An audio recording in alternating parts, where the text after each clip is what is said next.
Welcome to the Center for Global Development. I'm Amanda Glassman. I'm the Chief Operating Officer here.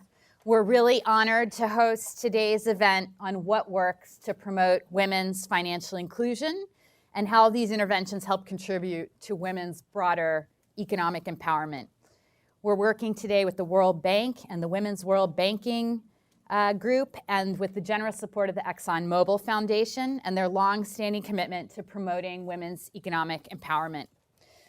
CGD's role is to work with partners to feed evidence into the She Counts partnership. And there's some really exciting new evidence today on the impact of digital technologies that we'll discuss on the panel. This work builds on our past and our planned work on women's economic empowerment, always with an economics and policy lens. And I think one reflection that I have as I look at the demographic composition of the audience is that we are still missing some of our target population. Because although women's economic empowerment and financial inclusion is a women's issue, it is also a business issue. And I think the evidence that we'll talk about today really speaks to the importance of addressing the whole customer base. So with no more, I will now introduce Jim Jones, who's the Executive Director of the ExxonMobil Foundation. Welcome to CGD, Jim, and thank you very much. I was reminded as you were speaking that I heard Amanda last week talking about drug-resistant gonorrhea, and that was very informative and not really on topic, but I thought I'd throw that out there, that she's proficient in that. Amanda has done terrific work in global health, and I just wanted to call that out for a second, that if you haven't seen her reports that she's done on what works in global health, you're missing something really special, the work that was done here at CDG, and it really did literally inspire a generation of people to go into working in global health. So I just wanted to acknowledge that I'm a big fan. When people ask me to make kind of brief remarks about why a big energy company, hi Sue, is investing so heavily in women's economic empowerment, or what's the business case, I always have to think for a second, you know, what my remarks should be, and then I go back and talk to my colleagues in Dallas and get the approved corporate talking points, and I have them in front of me, and I decided I'm not going to say that, given what Amanda just talked about here. Instead, let me speak to this issue of you know, what's a women's issue and what's a business issue, and what the business case really is. I have to flip that on its head, I guess, a little bit, and think, what sane, rational business person wakes up in the morning and says, I'm going to exclude half of my potential customers today, or I'm going to look at half of the potential suppliers I could bring in to drive down costs of my production and just ignore them, or look at half the talent pool that is available for populating important positions in my company and just say, you know, I'm just going to like ignore that sector of and that demographic of society. I think that it's pretty clear that the business case is pretty self-evident on why women-owned businesses are important and why multinational corporations should be and are investing so heavily in women's economic empowerment. In our case, we procure $500 million a year from women-owned businesses, from 2,000 suppliers, and some of my colleagues who are here from other companies, frankly, do much more than that, largely based on what their business operations are. So I think that's pretty obvious that we should all be doing that. The question, I think, always bedevils us is, how do you do that the best way? And we asked that question about 6-7 years ago now. If you had $1 to invest in women's economic empowerment, how is that dollar best spent? And my former colleague and mentor, Noah Gemelli, who's here from now at the World Bank, was tasked with going around the country and the world and asking the smartest people in this space, what really kind of moves the needle on women's economic empowerment? What are those interventions that are proven to work? Which are the ones that are promising? Which are the ones that need more research? Which are the ones that frankly don't work? And our good friend, Myra Buvinich, took on this task to kind of answer that question, which was culminated in a publication that became known and is titled The Roadmap for Promoting Women's Economic Empowerment, which has become our roadmap in terms of the way we do business, in terms of our philanthropy, but also has become, I think, a touchstone for a lot of people in the space, both in the implementing side as well as as well as on the funding side. So thank you for doing that, Myra, and we'll hear a little bit more about that. The panel and Myra's comments today kind of derive from a lot of that research. But let me say one last thing. One other thing that we discovered during this process was that a lot of other big multinational corporations were heavily investing in this space and working to promote women's economic empowerment. But we didn't convene as a group and get together to share some of those best practices and those experiences. Did I make that plural? Experiences. So about 4 years ago, I think, Professor Linda Scott from the University of Oxford convened us for the first time into what has now become a group called the Global Business Coalition for Women's Economic Empowerment. So we're a group of 9 multinational corporations. Angela Baker is going to be on this panel. You'll hear from her. She's a member of our group, as are some of the people in the front row, my good friends, Jenny Grieser from Walmart, and my 2 very favorite people in the world, Angie Rosas and Charlotte Oates from Coca-Cola. We'll be meeting here in Washington for the next 3 days to discuss some of those issues and kind of move forward on that. So let me say that I think that the work you did on what works in global health was in some ways the prototype for what we're looking at now, what works in women's economic empowerment. So it's great to be here at CDG. I appreciate your comments, Amanda, and I really look forward to listening to the panel. So thanks a lot.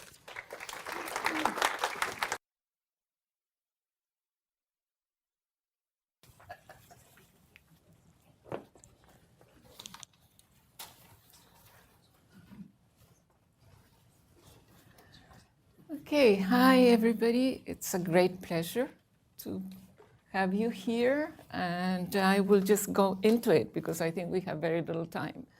But the gender gap in financial services, I think, is an opportunity. Just data, and this data just came out, Findex, a couple of weeks ago. Between 2011 and 2017, bank account ownership continued to increase in the world, but the global gender gap, a 7 percentage point gap, did not budge. In developing economies, this gap is at 9 percentage points, and again, did not change. 2011 to 2017, no progress made on the gap. On the other hand, women-owned businesses comprise 28% of micro, small, and medium enterprises in the formal sector, and account for 32% of the MSME finance gap. That is equivalent to $1.7 trillion. So as you can see, there's a gap and there's a huge opportunity. So gender matters, Gender matters in the design of financial services. It does matter, and I think that this is a very important point that I'm going to try to make today. And it's women prefer savings.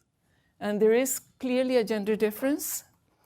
This is an incredible data set that I have nothing to do with it, except it's from Chile, and except I discovered it because it was buried in a report in an ECLAC.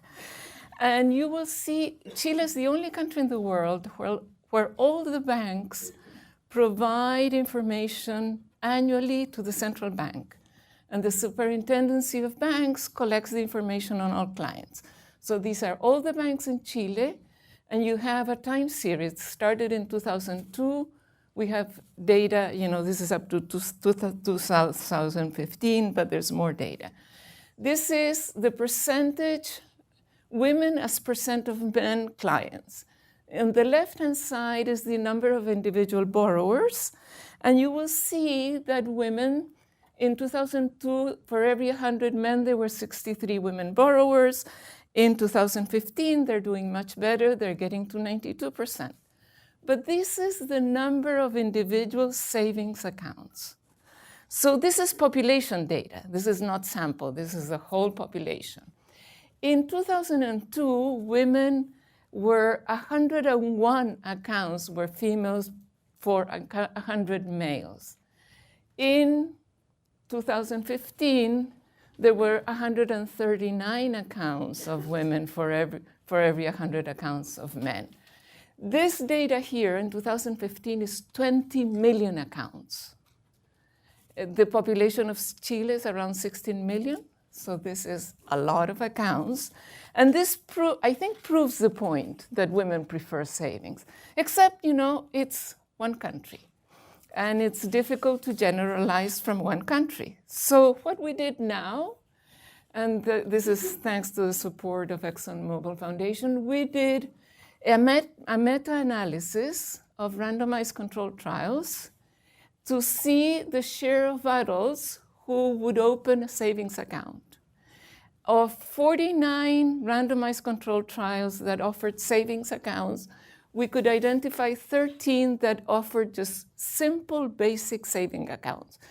This covers very different populations. It includes randomized controlled trials in industrial countries. It includes men, women, etc. You can see there that women have a huge preference for opening savings accounts than men.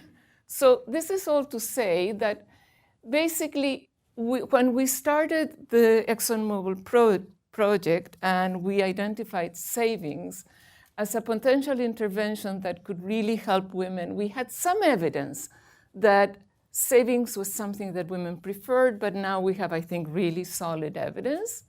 So we went ahead and we did 2 randomized control experiments, and I'm going to present results from one of them now and Joao the other. The Tanzania experiment, we were testing demand side. If you give women training, see what will be the results in terms of mobile savings. And in Indonesia, we were testing supply and demand side. I realize that my time is really going very fast, so I'm just going to not say much about the experiments, but I just have the baseline results for the Indonesia study. The Indonesia study is a pretty amazing study because we have a random sample of 4,800 business owners. This is the largest sample in the country. It's the first and largest sample in the country of women and men business owners. So what are the results in the baseline? This is the average monthly entrepreneur's profits from all sources, and this is in East Java province. And you will see that women do a lot worse than men.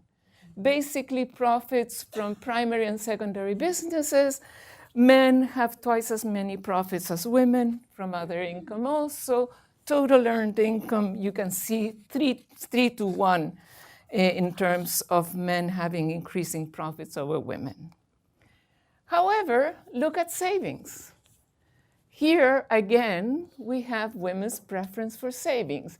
This is savings in the last 12 months as share of annualized average monthly income and for age groups. And you will see that women save at least twice as much as men in all the age groups in this study. Now, what we then did is we matched men and women business owners on characteristics, and characteristics being education, marital status, number of children, cognitive ability, willingness to take risk, household size, household and business assets. When we match men and women and all these characteristics, we were trying to see if by matching you reduce the differences in earnings between men and women. And this is in terms of total earned income. What you find is that the differences are reduced only by 32%. So huge differences in income remain even when you match people by income levels, which means, what does it mean? Is that there is something else aside from differences in education, in marital status, in assets, that contributes to this huge difference between women and men. And what is that? It's probably discrimination, things in the business environment that militate against women doing equally well in business. And finally, I'm going to finish with this. When you match also on characteristics, it also reduces somewhat, but very little, gender differentials in accessing information technology and financial services. Which means, and this is, I'm going to skip on this because we don't have time, but what does this mean? That to level the playing field for these women entrepreneurs, it basically will require more than just addressing differences in characteristics between men and women entrepreneurs. We will need to address the legal, business, and financial environments that favor men. And this means both in terms of financial institution and access to financial services, and also access to mobile technologies. So you have to educate women and men, but you have to do more. And I think that now Joao will tell you some of the things that can be done and the results. Thank you.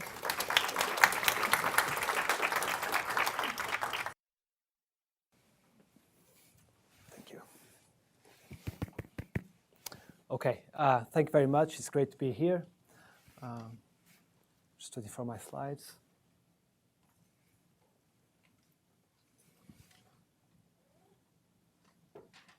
All right, so this is joint work with Gautam Bastian, Jacopo Bianchi, and Marcos Goldstein. We all work at the World Bank Africa Gender Innovation Lab. So the motivation for this study is the well-known fact that female-owned businesses in Africa, on average, underperform those owned by males. So we designed this randomized controlled trial to see if we could alleviate some of the constraints that these women face. So we are working with 4,000 women in urban Tanzania, mostly market and street vendors, and we randomly assigned them into 3 groups. The first group of 1,000 women were invited to a training session on the uses and benefits of saving on Empower. Empower is a relatively recent mobile savings account in Tanzania, interest-bearing mobile savings account that is linked to M-Pesa. At the end of this session, we helped women register with the product. The majority of the women did so. So we call this the Empower intervention. A second group of 2,000 women received the exact same Empower intervention that I just described, plus 12 weeks of business training. We call this the Empower Plus Business Training intervention. And then a third group of 1,000 women are part of a comparison group. So for the duration of this study, they're not receiving any assistance. They will eventually later on. So let me show you the results, the overall treatment impacts on Empower savings in the first 58 weeks. So this figure shows total volume of weekly Empower transactions over time. The vertical red bars that you see on each graph mark the beginning of the intervention. So bear with me for a second. The first column shows total deposits on Empower. The second column focuses on total withdrawals on the platform. The first row uses data from women assigned to the control group, so not receiving any intervention. The second row shows transactions for women assigned to the Empower-only intervention. And the third row shows data from women assigned to the Empower plus the business training intervention. And it seems there are 2 key findings emerging from this figure. First, if you compare the first and the second row, you clearly see that the Empower substantially increased transactions on the platform. So we succeeded in generating demand and usage of the product. If you the second insight is that if you compare the second and the third rows, you see that additionally providing women with business training essentially bolster these patterns. So I guess I'm going to skip these slides for the interest of time, and then we can discuss them during the Q&A. So the key question, of course, having established that we are able to generate usage of the account, the key question, natural question is, does this translate into improved business performance? That's what we care about at the end of the day. So what I'm going to show you now are short-term impacts on business-level outcomes measured approximately 6 months after the business training. So these are very short-term impacts. Here we show average treatment impacts on basic business practices among women that were assigned to one of the two treatment groups relative to women in the control group. The blue bars show us that women assigned to the Empower Plus business training intervention experience significant increases in the number of business practices they implement in their businesses. These are practices related to marketing, record keeping, financial planning, etc. Now, after 6 months after the training, we don't yet observe statistically significant impacts on overall profits, but we do observe, we have significant evidence that treatment women are diversifying to profitable new businesses. So they are opening new businesses in addition to their primary business. So this is a clear mark that this intervention is promoting some business expansion. We also measured subjective empowerment and well-being. So the left-hand side graph shows an index that captures women's decision-making power within the household, so vis-a-vis their husbands, over financial decisions, including how business profits are spent from their businesses. And what we see is that women assigned to our intervention score significantly higher on this metric. So this is this is consistent with this notion that mobile savings, by providing increased privacy, might be shielding women from social pressures to share their income, including possibly their husbands. On the right-hand side, we have an index that measures subjective self-reported well-being, essentially it's overall happiness with life. And we also see that women assigned to our intervention report significantly higher levels of happiness after 6 months. So in conclusion, our results on take-up of the product suggest that there might be an untapped demand for, among women micro-entrepreneurs for mobile savings accounts. So policies focused on expanding access to these accounts appear to broaden women's financial inclusion. Our short-term evidence on business-level outcomes suggests that these policies might be more effective when packaged with complementary business skills training. And finally, our next step in the analysis will be to examine longer-term impacts of the interventions of overall savings, not only savings on the Empower platform, but overall savings at home, microfinance institutions, informal groups, etc. And eventually whether any of these translates into longer-term downstream business outcomes. Thank you.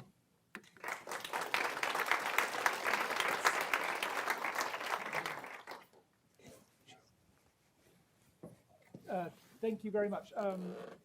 My name is Charles Kenny. I'm a senior fellow here at CGD and part of the gender program. I get the pleasure and privilege of moderating a conversation for a little bit before opening up to you all. And this is a very knowledgeable audience, so I hope there'll be lots of discussion. And as I've already said to the panelists, I hope they will discuss amongst themselves and I can just sit here, listen and learn. I've already learned so much, not least that learning double-entry bookkeeping can make you happier, which is a surprising result. But let me, well, to me, a surprising result. Let me first introduce the two panelists who haven't already spoken. Angela Baker, who is Director of Social Impact at Qualcomm, and Alan Gelb, a colleague here from CGD, a senior fellow here. Angela, let me start with a question to you. On the screen just now, we saw some exciting things that you can do if you have access to a mobile telephone and appropriate apps. I guess the meta question is, how do we make sure everybody can get access at least to the platform? And obviously there's a usage question, but at least how can we make sure that there's pretty much universal access to the platform so that we're not leaving people behind? Sure. So I'm just going to take a quick step back because probably a lot of people don't know who Qualcomm is, right? But Qualcomm is the company that makes the inside of your phones and your tablets. So we make the chips, the processors, basically what makes them work, what makes them connect to the internet, what makes them you be able to make a phone call, download these mobile savings apps. And well, I'll just generalize and speak for the entire mobile industry since I'm the corporate social responsibility, I'm the corporate representative up here. But I think that it's a challenge that the industry is looking at, although not doing as much as they could be, right? Because of course there is 184 million fewer women in low and middle income countries who don't have access to mobile phones at this point. And that's a huge runway for growth, right? If you're a mobile company, if you're a mobile operator, If you make devices, we make chips, right? So if you make the chips on the inside, that's a long runway for growth. So that's why companies do have a vested interest. Of course, there are more things that we all could be doing. One of them is that we are looking at lower costs, right? So I know at Qualcomm, like we're looking at lower, hate to say lower end, but lower cost chips, which would make the cost of the devices lower, which would make it more accessible for women to get access. I think to Joao's point, it's really important though, you can't just throw out a bunch of devices, you also have to package them with training. Of course, there's issues around literacy and things like that. But we do see, right, that women are on average 10% less likely to own a mobile phone in low and middle income countries than their male counterparts. When you get to Southeast Asia, that number jumps to 26%. And so I think it is a real issue. There are certainly government policies as well that can be done, right? There's things like universal service funds, which are going sort of untapped right now, which governments could give to help women get access to these devices. And then in addition to that, once they have the devices, along with the training, I think getting on the platform, like what does that mean? You know, the International Telecommunications Union they have a group called Equal Measures, and they put out some research that said only 6% of the apps in the App Store are developed by women. So what does that mean for women who are using things, or using apps, or looking for apps that appeal to them, but it's not created by women, or it's not created with them in mind? And that's a huge challenge as well. So I do think there are lots of, not insurmountable challenges, but there is a reason why tech companies are interested in this. Again, because there is a runway for growth, but I think we have to be more thoughtful about the way we're doing it, because right now it's sort of very targeted towards men, and we need to figure out policies that will make it easier for women to get access, and then once they get access, to want to use them. Thank you. I want to come back to some of these supply side questions. That 6% statistic is horrible. I know. I'm here all day. Alan, you are reasonably recently back from Rajasthan, where you've been looking at ADA. This links up to, especially with KYC regulations and so on, one thing you need in order to get decent financial access is ID. So how's that sort of playing out in India, and what's the gender aspect? Okay, thanks, Charles. I should explain, for the last 8 years, we've been undertaking a research program in the area of digital identification. And just to plug our book, there you are, recommend it. I'm going to talk a bit about Rajasthan, except just to note that there are a lot of areas where the ID issue interacts with gender issues. In particular because it's very difficult to transact, to defend your assets, to assert ownership, if you don't have some form of identification. And we can talk more about some examples where technology-intensive identification has helped women to protect their assets. But in Rajasthan, we've been conducting some surveys in Rajasthan. I don't know if you've looked at the Findex numbers on India, but you'll see a remarkable increase in financial inclusion in India. And over the last 3 years, a particularly remarkable increase in women's financial inclusion. That gender gap has narrowed very sharply. And you may be wondering why. Well, one of the things the Indian government has done is it has begun reorienting its entire program of subsidies, transfers, payments towards direct bank transfers into banks, right, from various other forms of subsidies. In Rajasthan, which is known as a rather male-centric society, they have gone further and they have integrated pretty much all of their programs into one program called the Mamasha program, which has the female as the head of the household for benefit purposes. So it's like a unified provincial benefit registry. And in order to receive these benefits, they have to be paid into an account of the women, right? And one of the things we did was we looked at the way in which this program was changing, the way in which food rations were delivered, the way in which pensions were delivered, and also the way in which the Indian government was changing its LPG, liquefied petroleum gas, subsidy system. These are enormous programs, by the way. Rajasthan's about the size of Germany, physical size and population size of Germany. So it gives you some idea of the scale, talking of 70 million people or so. So when we looked at this question about what the changes had meant, first of all, we found that by and large, people liked the new digital systems because it gave them more control, right? People could not divert their pensions or their rations. They had to go and get them and they had to authenticate for them. But the impact on the gender side was also very interesting. We found that I think virtually 100% of the heads of households in the families we looked at, females, had bank accounts. 2/3 of them had not had bank accounts prior to this program. So that alone is a massive financial inclusion. But then the next question is, what do they do with those bank accounts? Do they actually transact on them? And the answer is actually yes, they do. They're increasingly transacting on them. Quite a high proportion of them are transacting on their own accounts. Often they are accompanied by men when they do this. And there are two reasons why. One is distance. It can be difficult to get to a bank in parts of Rajasthan, right? But the other is that the women are not literate. They cannot transact themselves on bank accounts because they're not able to, right? Another thing is mobiles. We find that mobiles are still very much the preserve of the male, because in many cases the women cannot read and write SMS messages. They can't work with one-time passwords. And I think one message that's coming out of this is that technology is laying the groundwork for some huge changes, but it needs to be complemented by a big program of digital literacy. If you're going to become a digital society, you need digitally literate citizens. And I can see a huge scope for major programs in that area. But let me stop there. So, I mean, you came to the demand side at the end, but let me push back against this sort of demand sideism for a minute with Jaram and Myra. So the Findex numbers, yes, there's a 7% gap, but by golly, over a fairly short period, we're zooming in the right direction.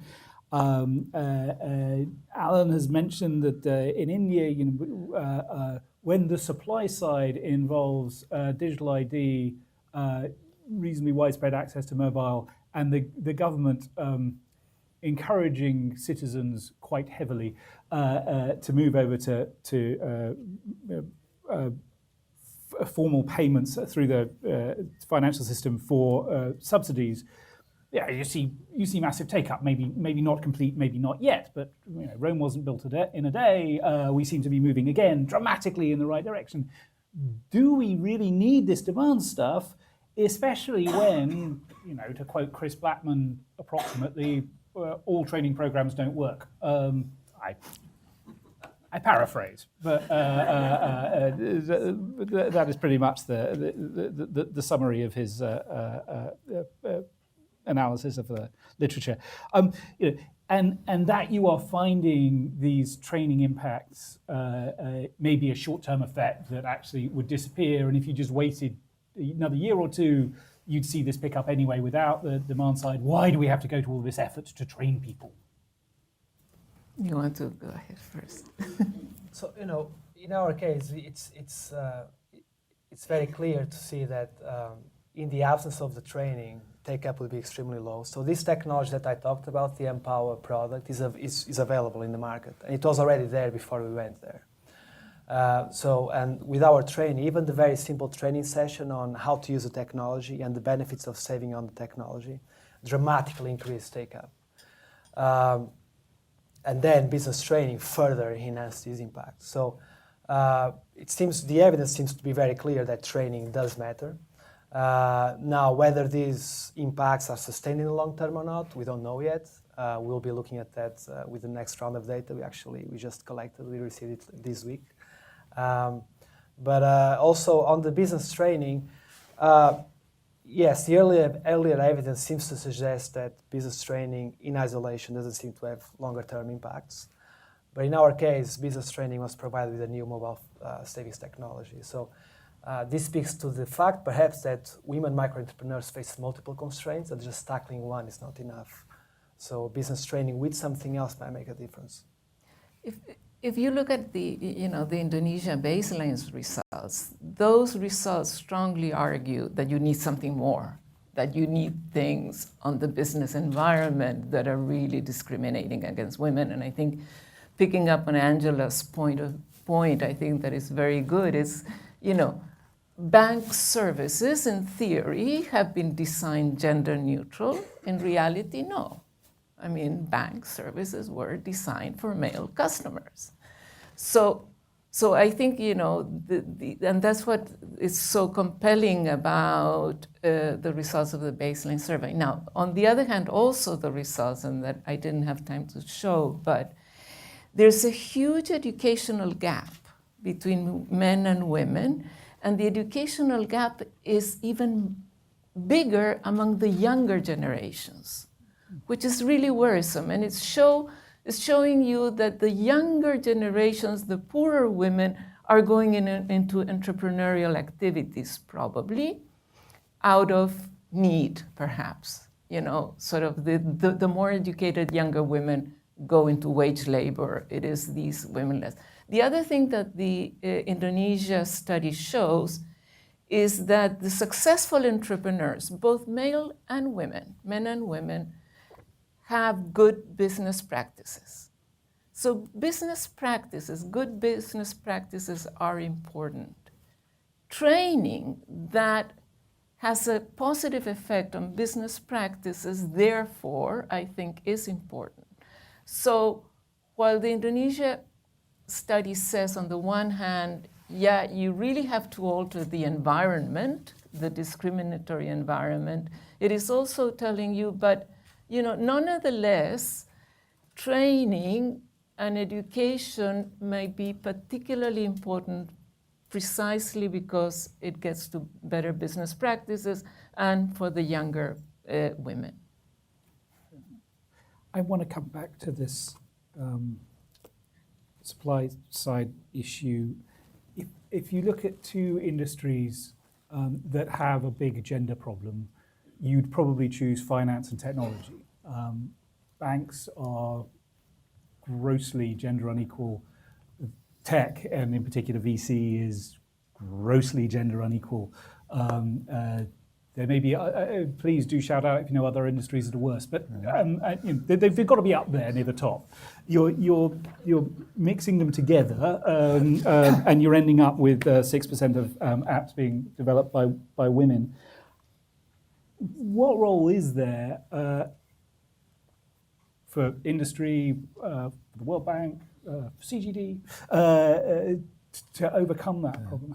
How do we get so that it doesn't take 30 years for banks to realize they've been designing their products only for men?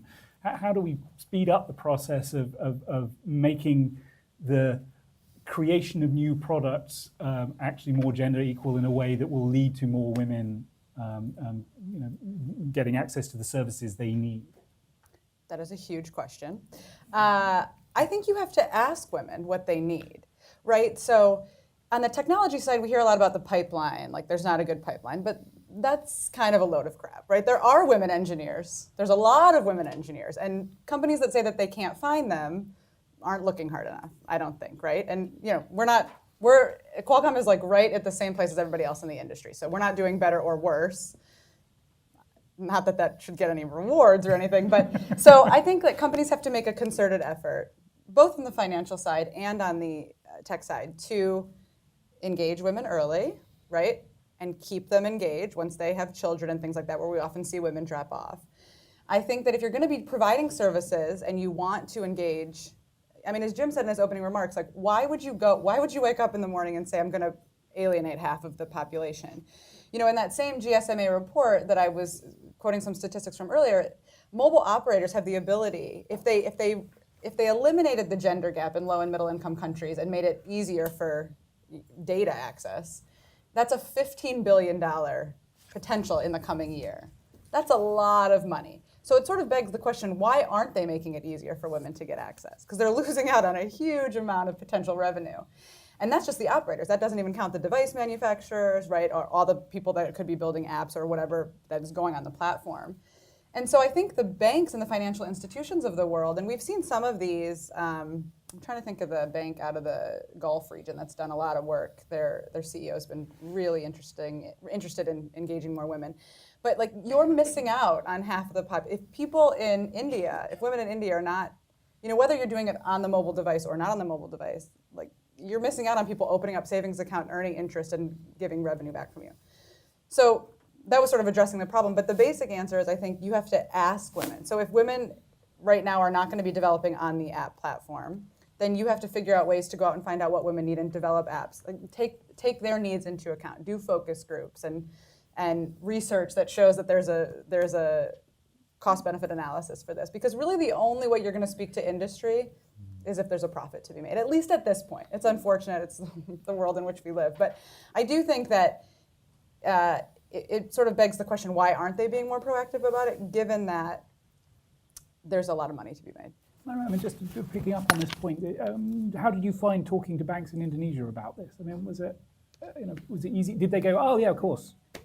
Yeah, interestingly enough, and particularly the government was very, very keen in doing that. And this because, in Indonesia, sort of the majority of enterprises are led by women. So but I was going to just follow up on sort of your question and Angela's response and saying, one of the big things is having data. And for the banks to have supply side data, and this is, we have a partnership at Data2X with a number of other organizations, financial sector organizations like the IMF and whatever.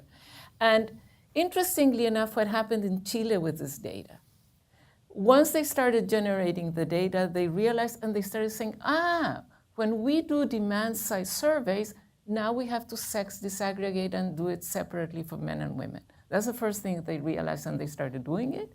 The second, they realized that they were charging higher interest rates to women.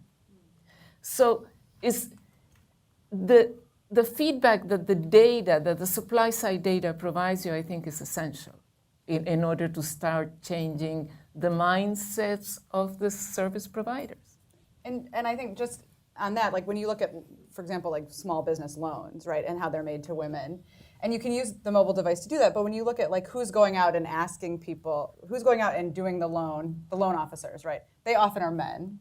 And so then women aren't comfortable. There's lots of things, like small tweaks, I think, that can be made that can help ease the process. And obviously, we're big believers in mobile at Qualcomm. So having access to a mobile phone can make it easier. There's distance. It can make it easier for women to get access to a bank account, to repay their loan, and all of these types of things. But I do think, to the data point, like if you don't know that can be helpful, then you're missing out.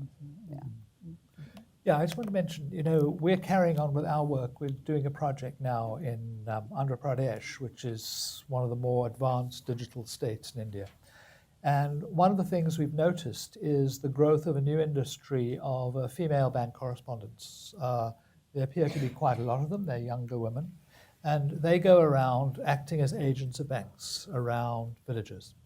And it's a very interesting thing to see the dynamics of what's happening because, for example, someone is getting a pension, now they're getting it from a young lady with an electronic point of service device rather than from some elderly official in a village.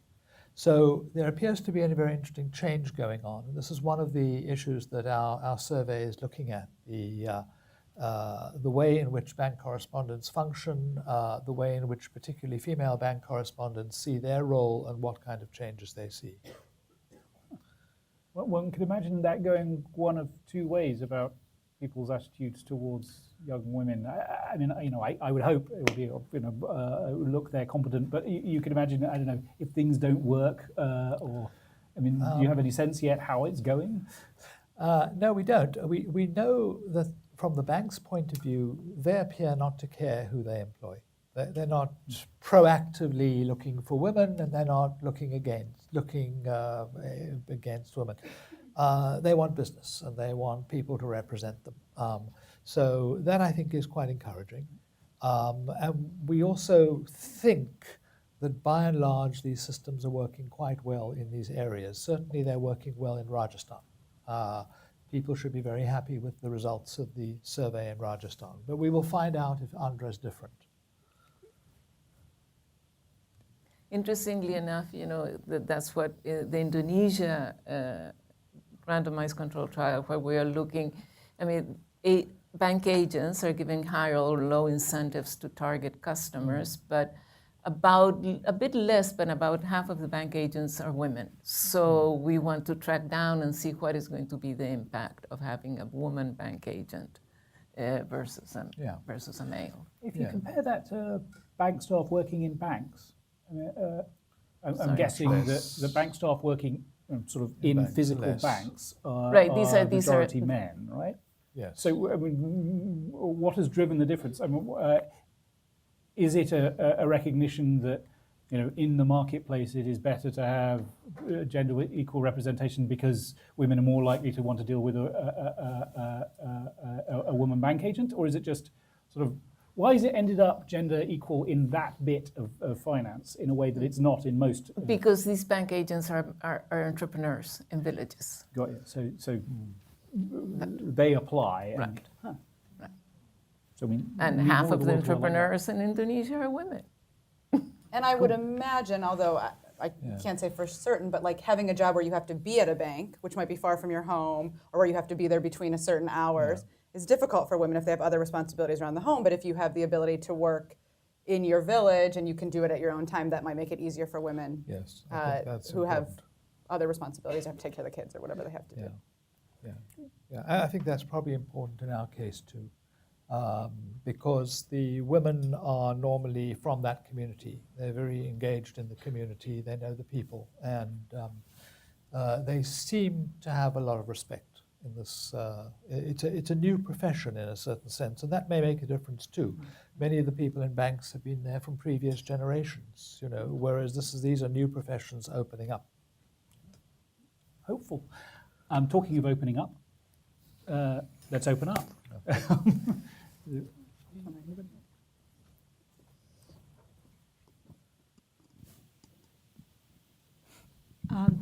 Thank you, everyone. This is a really fascinating discussion and some really great insights. My name is Deepa.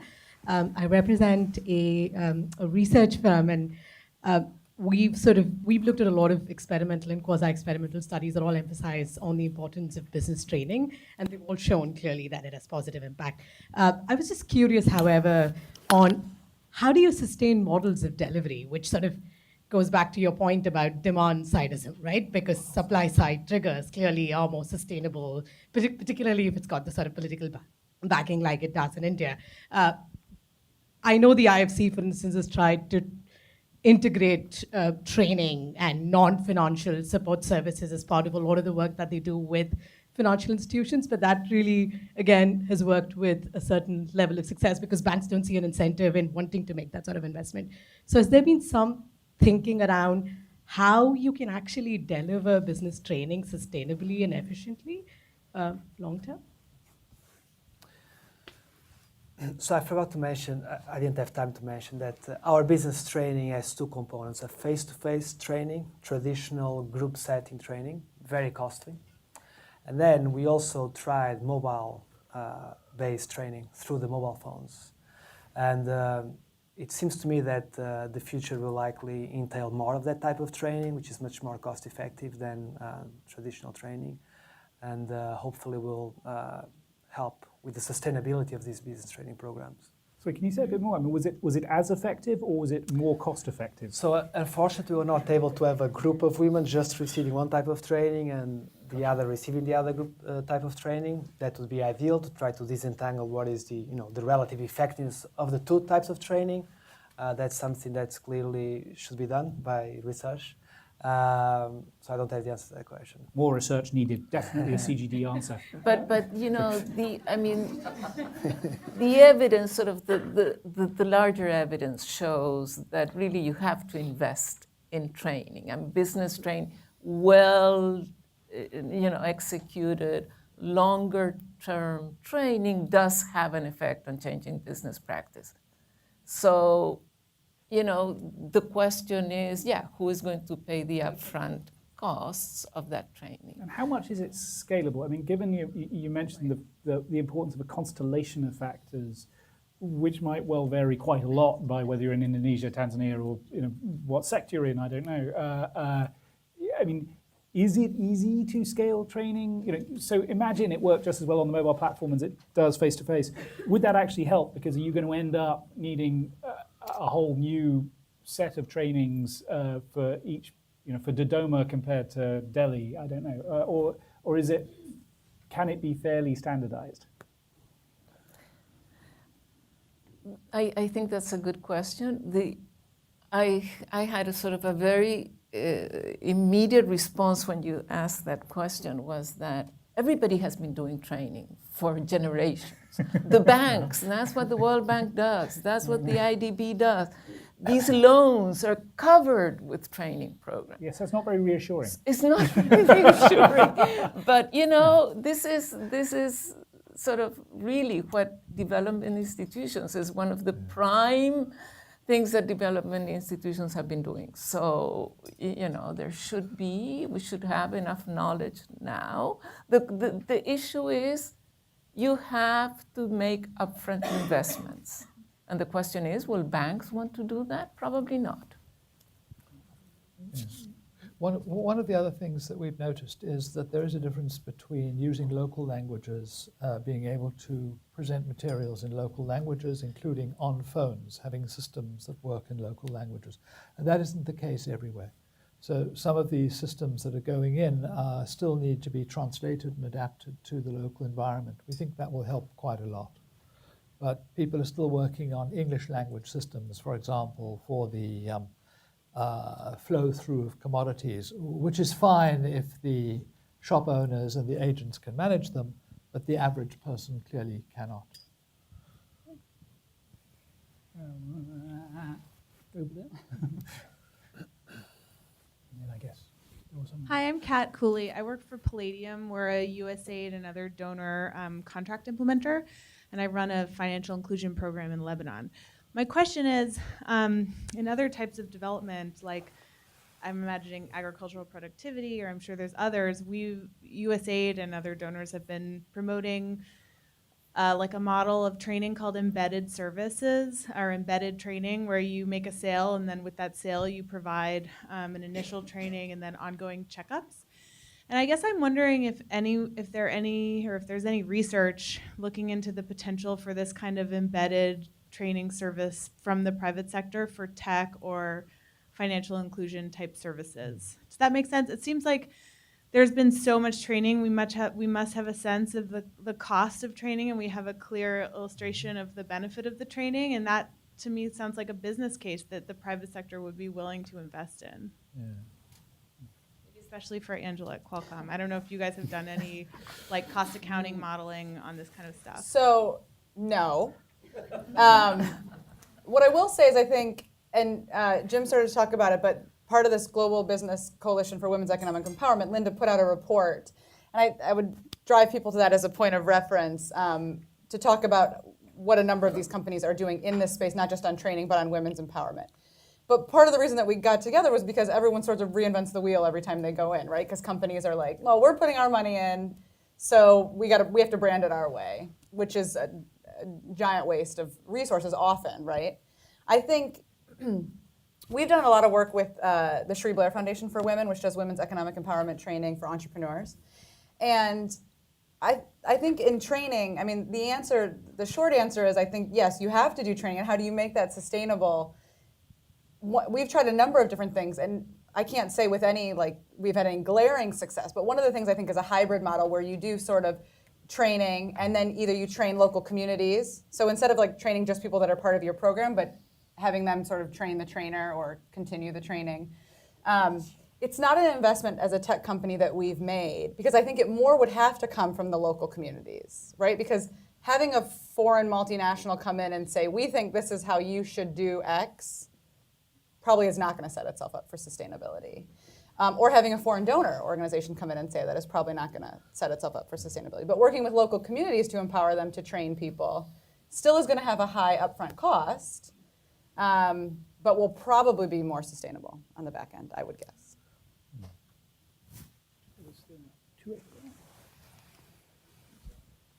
Hello, I'm Fanny Delaval. I work at the World Bank. Regarding business trainings, so you mentioned that they have positive impacts generally for business trainings, especially for women entrepreneurs and general business trainings. So there is evidence that it does have an impact on the women acquiring better business practices, but is there evidence on these training actually increasing earnings and incomes? Because I haven't seen a lot of evidence on that matter, and I'm curious to hear your insights. So, to be perfectly clear here, we don't yet observe impacts on profits. It could be because there are none, or it could be because it's very short term. I'd like to point out that there is a nascent literature showing that a new breed of business training can have very large impacts on profitability. These are business trainings that foster not so much on learning how to do record keeping, develop business plan, etc., but more on developing an entrepreneurial mindset. Our colleagues have done a study on that, personal initiative business training in Togo, and they found very large impacts on. They actually compared that type of business training with the more traditional one, and they found that this one, more psychology-based, is much more promising. So I think we are still learning a lot of what really works in terms of training.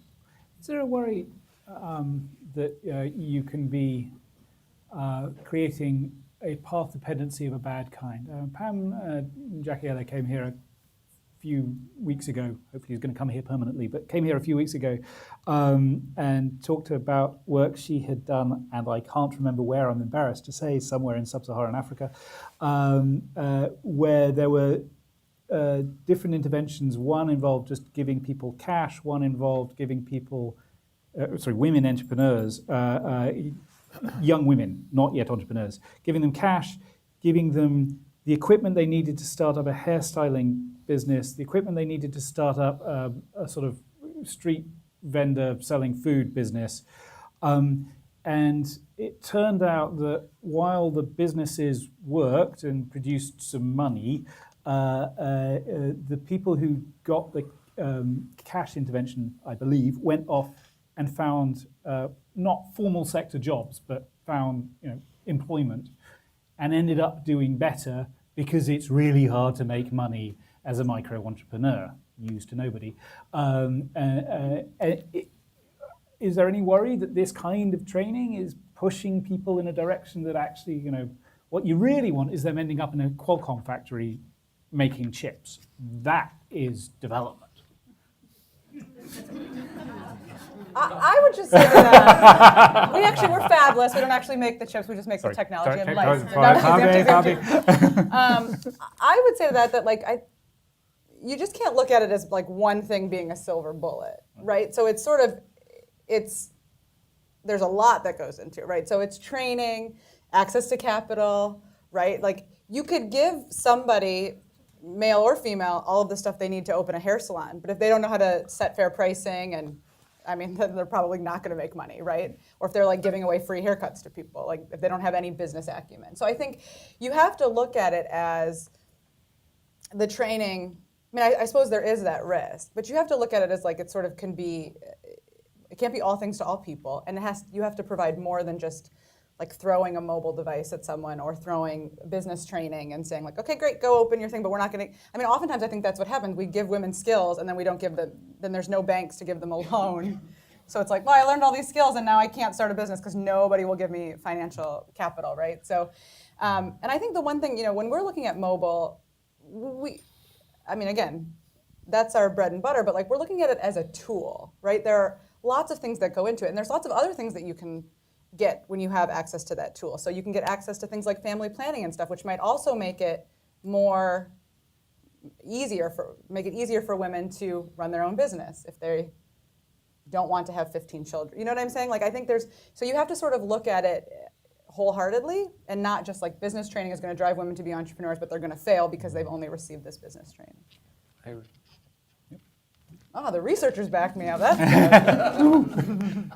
You've been waiting patiently at the back of the room, but now there are more people at the front of the room too, so I should shut up. Hi, thanks. I'm Allie Glinsky with ICRW. It's the International Center for Research on Women. And we've seen in our research anecdotally that sometimes when women have access to financial savings products, digital financial inclusion, they miss out on some of the other benefits of traditional savings groups, such as social cohesion, networks, access to information. And so we think of digital financial inclusion as this silver bullet that is going to provide access, but it may be not the whole picture. And so I'm just curious in your research if you found programs or approaches that are able to kind of bridge both of those issues. No. It sounds like a job for Facebook, maybe. Right. Yeah. Actually, this is a really interesting question, and it comes up in our work because a lot of our work is replacing human interactions with digital interactions, and the ID systems that make that possible. And I think this is a real question. We were in Bangladesh and looking at the adoption of digital systems, and as you know, Bangladesh has a quite highly developed mobile money system, for example. So if you're talking about savings, credit, and other things, all of these payments can be made digitally now. There's no reason for people to get together, right?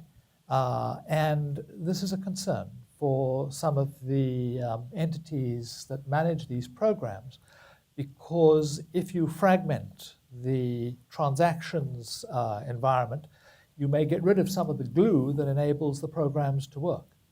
And some of them, BRAC, for example, is going quite carefully on some aspects of introducing digital for exactly this reason. But there are some other NGOs with quite large programs who are going ahead and testing it out. So there may be more information on this coming down the line, but it's a very good question.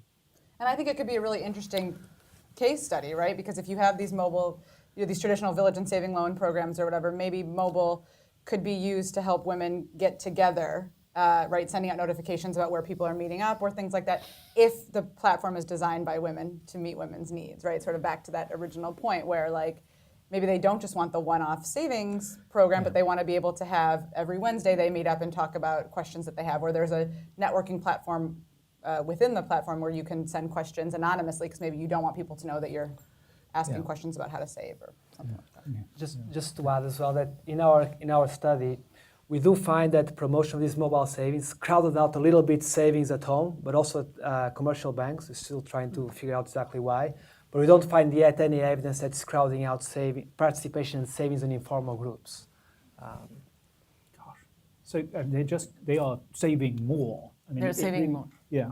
Well, overall, the data is still noisy, but we don't find reductions in overall savings. But the interesting thing also, and the counterpoint is that one of the big benefits of mobile savings, individual mobile savings, is that they're private, so women don't feel social pressures to share money with others. So there's a pro and there's a con to everything. But I think that the con part, that is what empowers women. That's what increases women's empowerment, the ability for them to be more economically self-reliant because they are not facing the pressures of family members to share money with them. So it's an interesting thing. Yeah. Hi, I'm Angie Rosas from Coca-Cola, and we have a program called 5x20 where we've been working to enable the economic empowerment of 5 million women by 2020. And I would say a predominant amount of these programs really focus on business skills training. So we've really tried to understand this point around what impact business skills training has. A lot of them also include an element of access to financial services and assets and/or peer-to-peer networks and mentoring. To answer the question of what we have found in terms of business revenue for the retail enterprise themselves and even personal income, we did 2 studies, one in South Africa and one in the Philippines. And we did these over time. They were not control groups, but they were repeated measure designs done by Ipsos. And what we found is in the early waves of the program, you did not see much progress or movement. But we actually did 5 waves over time. So by the end of 2 years, you saw the movement. And in the case of South Africa, the business revenue was increased by 46% over time. And the personal revenue, and it was significant. The personal revenue was lower than that. I want to say it was in the 20s, but it was not significant. So it could have been other factors that influenced it. The case of the Philippines was slightly less. We did see an increase in business revenue, more at the 19%. But interestingly enough, those stores, those sari-sari stores that are predominantly owned by women, are not necessarily used always as small businesses. People come in and out of them. They use them when their family needs them. They use them for inventory for their family. They don't always take salary or money from them. We learned a lot about this. And so my point being that sometimes the context of how women use these businesses has a bearing on the outcomes that you'll find through the research as well. The other point I wanted to make is that we talked about universal business practice training. Like, people have been doing this for years. Our bottlers have been doing this for years, and we actually took the best practices from all of those bottlers that have been doing this for many, many years. And we came up with a way to provide those basic business skills training, everything from how to start your business, how to look for the best location, customer service, book and record keeping, inventory management, all the basic practices that I'm sure everybody covers. And we were able to do it in ways that could be taken in a remote area of India, done on a bus, or could be done in classroom training, and then most recently in the past 2 years done in either an app form or SMS technology, depending in Indonesia if they couldn't leave their business or home, or in Malaysia where there were some opportunities to do it with women-owned businesses during Ramadan and tie it to some other practices. So I think that this alone will not change the trajectory of women in the long run, but it's a stepping stone, and we're starting to see evidence where it's working. The challenging part is that even though we saw these increases in income and business revenue and income, we also saw that they predominantly impacted the lower earners, those that at baseline were on the bottom of the chain. So if you had already a higher income and a lot more to lose, the business training alone did not really help you make that difference, and that's where the trajectory needs to change in terms of the other things that are added and how to get women to access those other things. We also did qualitative research to learn. It was everything from a mother-in-law who got in a fight with the person that was owning the business and decided, I'm taking the business away from you, to things that were, they had 2 businesses or had multiple businesses and one went out of business, and so then that impacted earnings. So many environmental things can have a detrimental impact, more so than just business practices and training will have as an improvement to that increase. So while you've got the mic, may I ask, this was mainly on the retail side, right? Yeah, small micro enterprise retail stores. Do you do much on the bottler side with the producers? I mean, do you happen to know what percentage of bottlers worldwide are women-owned enterprises, as it might be? I'm sure we have the statistics somewhere. I don't have that off the top of my head because this You're not even on the panel. Well, what I will say is, as a company, we are striving, as Angela said, with Qualcomm, we are striving to get to parity in everything that we do, because our customer base is 50%, 50% women buy our products, and even 70% of women make household purchases that usually include buying our products. So our executive team, as well as all ranks in the company and bottling system, are really striving to make big changes. Have they gotten to where they need to be? Absolutely not.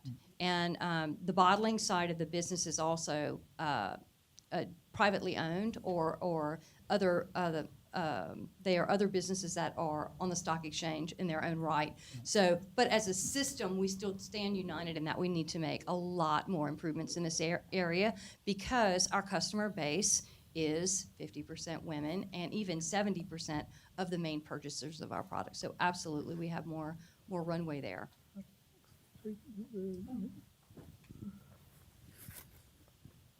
So I want to start by just giving a plug real quick, because I think Angie was just telling us a lot of really interesting stuff, and Angela has also had some interesting stuff to say. And this coalition of business people working on women's economic empowerment, one of the reasons that I brought them together is because I knew they were learning this kind of stuff, and nobody ever gets to hear it. And we really need to be having panels where they can share, just because they just know so much, and it's really interesting. I wanted to speak to the question about the savings groups and the mobile banking, because I actually have a project going on in Uganda that does that. And so what we're doing is, this is with CARE, and we're working through their VSLAs, the Village Savings Groups, and introducing, it's a bank account that you can access mobily, right? And they're going through the savings groups such that there's one level where they deal with the group, and then everybody can have an individual account. And this is just going to run donkey's years, so I don't have any results. It's going to go on forever. But just in the startup part of it, one of the things that we found was that the women, 70% of the women were saving money secretly, even though they were in this group. And I think a lot of that is because the reasons that they're saving secretly are very sensitive. You know, it's my husband has gone to Kampala and he's taken another wife and I need to start stashing some money away. But I can't do it in the VSLA because my mother-in-law's in it, right? It's that kind of stuff. And that is very special and urgent cash. If somebody finds it, they will take it. And so I think that the mobile banking offers this much more private and secure way to do that. So I'm very hopeful that it's really going to have a pretty big impact. The other thing I would like to say is that I think around the world, increasingly, they're introducing men into these savings circles. And that's what was the case in every single one of the VSLAs, and we didn't know it till we got on the ground. And that changes that dynamic about the solidarity and the privacy that you get with the women. And I'm understanding that's a global trend. It's really a shame because it just totally bombs these groups. But anyway, and then I just wanted to also answer the question that you had about the entrepreneurship versus the wage labor.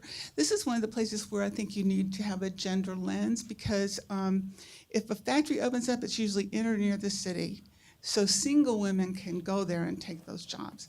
Married women can't do that, and that's why you're really kind of stuck doing entrepreneurship with them. But they represent 90% of all adult women. So I mean, you can't just ignore them. Right. Thank you. That was it. Thank you. Yeah.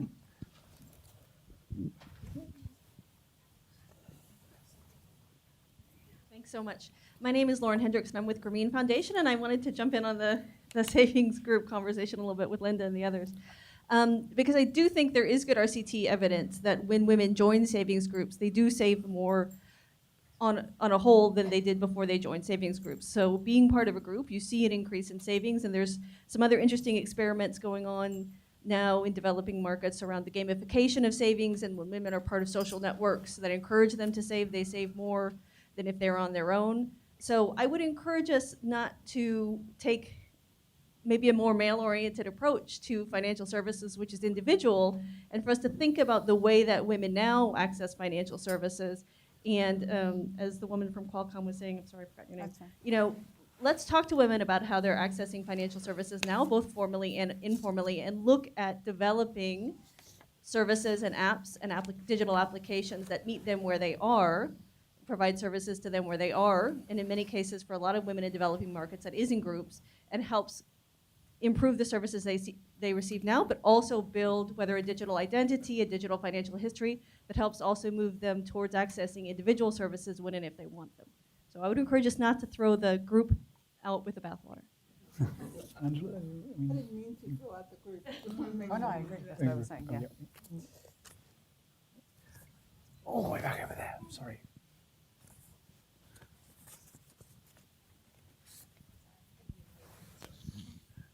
Hi, oh, you can hear me okay. I'm Sarah Kreischer. I'm with Accenture Development Partnerships, and part of our domains do work in financial inclusion. So a lot of the work we do right now is actually digital for financial inclusion.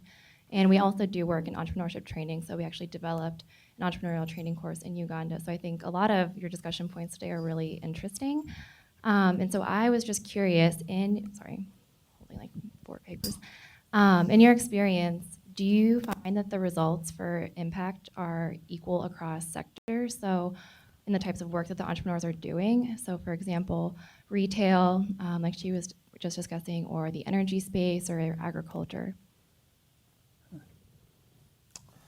Well, this sample, these women are actually quite homogeneous. They are mostly market and street vendors, so not able to really look at the heterogeneity of the impact across different sectors, but something that's we'd love to do it. In the Indonesia study, and this is very different from because the research up to date is, women earn less because they're in traditional sectors that are unproductive. So one of the ways to improve their earnings is to shift them to male sectors and that. But in the Indonesia study, in this job at least, women are in the more traditional sectors. They're in retail, they're in restaurants, food stalls. Men are a lot more diversified. But the sectors are not that different in their earnings, and women earn less in all the sectors. So shifting women to a male sector is not going to make a big difference. So what you have to do is try to upgrade their productivity within the sector that they are. So what's the way that the patriarchy is going to respond, if you will? Assuming that men don't want to give up their privileged position, how are they going to, they going to respond and use these new and make sure these new technologies don't have an equalizing effect? And if you have an answer to that, what do we do about that problem? You're looking at me. Thank you. Thanks. I think it's the business case. I think from just some of the training that we've done at Walmart, when we bring some of the men in with the women for some of the leadership training in countries where the women really are going to need support and partnership from the males in the household in order to scale their businesses, that once they start to see, oh, wow, we can make a lot more money if she's successful, or if she's bringing in money, this is helping, taking some of the, pressure off the men also. So I think it's the same thing that it seems simple, but same thing with the business. Because not, of course, in not all cultures, and it's not always, going to be this easy. But I do think that once the men start to see that it benefits them and their families to have more money, and the woman's bringing in, then they start to be more supportive. On which note, any final thoughts from the panel? In which case, thank you very much for coming, and thank you very much. Thank for you. Thank you.